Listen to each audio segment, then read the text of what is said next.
आधार माझा सद्गुरु रामदासा. जय जय रघुवीर समर्थ. परमादरणीय चैतन्य महाराजांच्या चरणी वंदन करतो. व्यासपीठावर असणाऱ्या श्री अच्युतराव गोडबोले, सुहासराव क्षीरसागर यांनाही वंदन करतो आणि श्रोत्यांमध्ये बसणाऱ्या महनीय व्यक्ती सर्वांच्या चरणी वंदन करतो. माझं भाग्य आहे, आपल्या सर्वांचंच भाग्य आहे की आज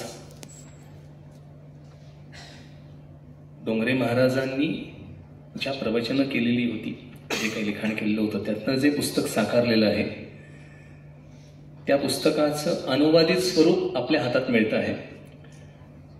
आपल्या भाषेमध्ये ते वाचणं, महाराजांनी जे लिहिलं, सांगितलं आणि त्याचं पुस्तक स्वरूपात हिंदीमध्ये उपलब्ध होतं, पण ते माझ्या मातृभाषेत जर मला मिळालं तर तो जो आनंद मला मिळतो वाचत असताना, किंबहुना त्यांना सांगायचा जो किंवा त्यांना आपल्याला जो करून द्यायचा बोध आहे, तो बोध मला होण्याची शक्यता वाढते.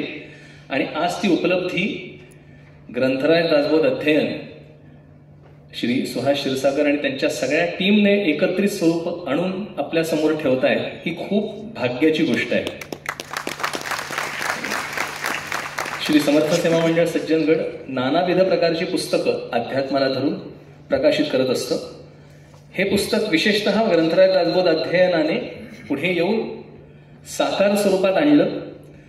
ज्यावेळेस सुरुवात झाली होती त्याबद्दल ते सांगतीलच, पण आपल्या सगळ्यांचं खरंच भाग्य आहे की रामायणासारखा ग्रंथ असावा, रामाबद्दलचं चरित्र असावं आणि ते चरित्र मी नुसतं वाचणं आणि त्यातला गुह्यार्थ ज्यांनी अनुभवला आपल्या जीवनामध्ये आणि जे सांगितलं गेलं ते माझ्या आपल्या माय मराठी भाषेमध्ये आपल्या सगळ्यांच्या हातात उपलब्ध होणं ही खूप मोठी गोष्ट आहे. आणि ते हे शिवधनुष्य पेळण्याचं काम ह्या टीमने केलेलं आहे. तेव्हा त्यांच्या सगळ्यांसाठी समर्थचरणी मी प्रार्थना करतो. याचं विमोचनासाठी आपल्याला चैतन्य महाराज स्वतः लाभले, ही एक खूप भाग्याची गोष्ट आहे. वेळ नसताना वेळात वेळ काढून येणं हे वाक्य खरोखर यांच्याबद्दल सार्थक असे चैतन्य महाराज आहेत. आणि त्यांच्याबरोबर त्याचप्रमाणे अनेक मान्यवर मंडळी सुद्धा आज ह्या श्रोत्यांमध्ये बसलेली आहेत. आपण सर्वजण इथे वेळात वेळ काढून आलात. अशाच प्रकारे श्री समर्थ सेवा मंडळीचे विविध प्रकारे कार्य करत आहेत, त्याच्यापाठी आपण सर्वांनी उभं राहावं एवढी आपल्या सर्वांना प्रार्थना करतो आणि समर्थांच्या चरणी वंदन करून मी इथे थांबतो. जय जय रघुवीर समर्थ.